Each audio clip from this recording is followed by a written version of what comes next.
इतना सा बस।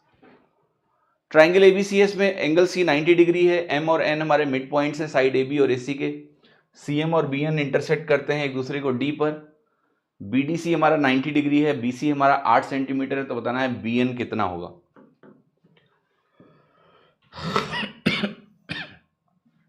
Look at this question please, अच्छा सवाल है और इस सवाल को एक स्टैंडर्ड डायग्राम की तरह याद रखना है आपको, ठीक है।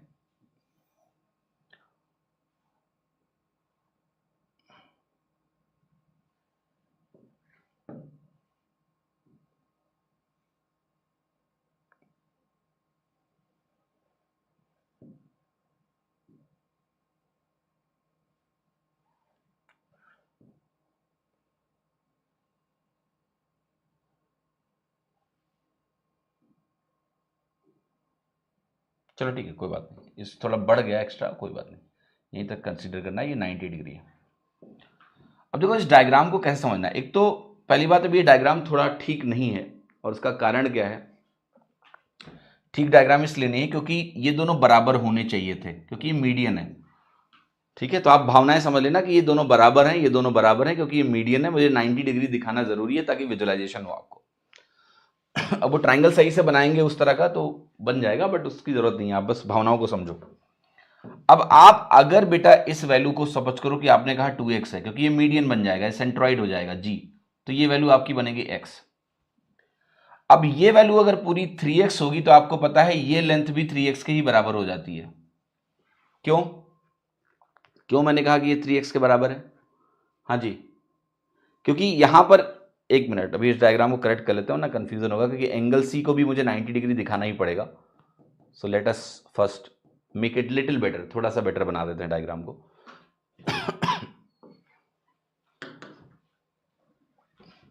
एक मिनट, सॉरी,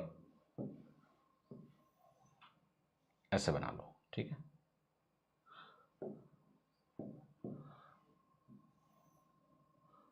सो वो जनरल ट्राइंगल नहीं है, एक्चुअली राइट एंगल ट्राइंगल है। सो उसको करेक्ट कर लेते हैं ताकि कंफ्यूजन ना हो थोड़ा।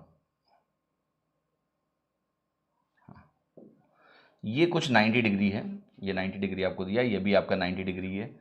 अब अगर मैंने इसको ऐसे, ये मीडियन है और ये भी मीडियन है, तो ये दोनों बराबर हैं और ये दोनों भी बराबर हैं, ये ध्यान रखना बस। तो ये अगर सेंट्रॉइड है बेटा जी, तो ये वैल्यू अगर 2x होगी तो ये वैल्यू आपकी x कहलाती है। और चूंकि ये 90 डिग्री होता है तो ये हाइपोटेनस हो जाता है, और आपको पता है ये अगर 3x है तो ये भी 3x होता है, वही सर्कम रेडियस वाला कॉन्सेप्ट होता है ना, कि ये वैल्यू हाइपोटेनस बाई 2 होती है, तो ये 3x होगा, राइट। अब अगर ये 3x है और ये x है और ये एक तरह से हाइपोटेनस है, ये 90 डिग्री है, तो ये वैल्यू हमारी 2√2x मिल जाती है हमें, और ये सेंट्रॉइड है तो यहाँ 2:1 बनता है, तो ये वैल्यू हमारी √2x मिल जाती है। फिर अगर ये 90 डिग्री है तो इन दोनों के स्क्वायर्स का सम कर सकते हैं, तो ये 4x स्क्वायर बनेगा, ये 8x स्क्वायर बनेगा, तो ये वैल्यू हमारी हो जाती है √12x, या फिर आप इसको 2√3x भी बोल सकते हो। अब ये जो डायग्राम है बेटा, ये जो डायग्राम आपको मैंने बनाया है, ये डायग्राम बेटा ध्यान रखिए प्लीज, क्योंकि इसमें एग्जाम में बहुत सारी चीजें पूछी जा सकती हैं, बहुत सारी चीजें पूछी जा सकती हैं। तो मैं इसको एक इस सवाल के पर्सपेक्टिव से नहीं करा रहा हूं, बल्कि इस पे बेस्ड जितने भी क्वेश्चन आ सकते हैं उसके पर्सपेक्टिव से करा रहा हूं। तो आप सवाल देखो क्या कह रहा है आपसे, सवाल कह रहा है कि आप यहां ए ले लो, यहां बी ले लो और यहां सी ले लो, ले लिया। फिर कह रहा है कि एम और एन हमारे मिड पॉइंट्स हैं, ए बी और ए सी के, तो ये एम और एन हमारे मिड पॉइंट हो गए, है ना। आपको यहां क्या निकालना है, बी एन निकालना है। बी एन की वैल्यू इस डायग्राम के हिसाब से क्या है, 3√2x है, ये वैल्यू मुझे चाहिए, तो मुझे x चाहिए। अब x कैसे निकलेगा, आपको सवाल में डेटा दिया हुआ है BC की वैल्यू 8, तो आप कहोगे 2√3x की वैल्यू मुझे 8 दी है। यहां से अगर आप x निकालने जाओगे ना, 2√3x की वैल्यू आपको 8 के बराबर दी है, तो x की वैल्यू आएगी 4/√3, और जो आपको यहां निकालना है विच इज bn, तो bn की वैल्यू 3√2x आएगी, यहां गुणा कर लो 3√2 इंटू 4/√3, ठीक है। √3 से 3 कटेगा तो √3 मिलेगा, ये आंसर आ जाएगा आपका 4√6।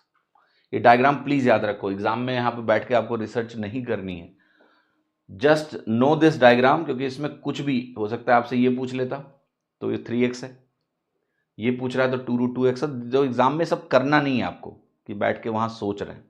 This diagram should be known to you, इसको याद करो। ये राइट एंगल है, ये मीडियंस है, मीडियंस परपेंडिकुलर है, तो ये साइड रेशियोज होते हैं। ये सारे रेशियोज हैं एक्स के टर्म्स में, लिख लो बस।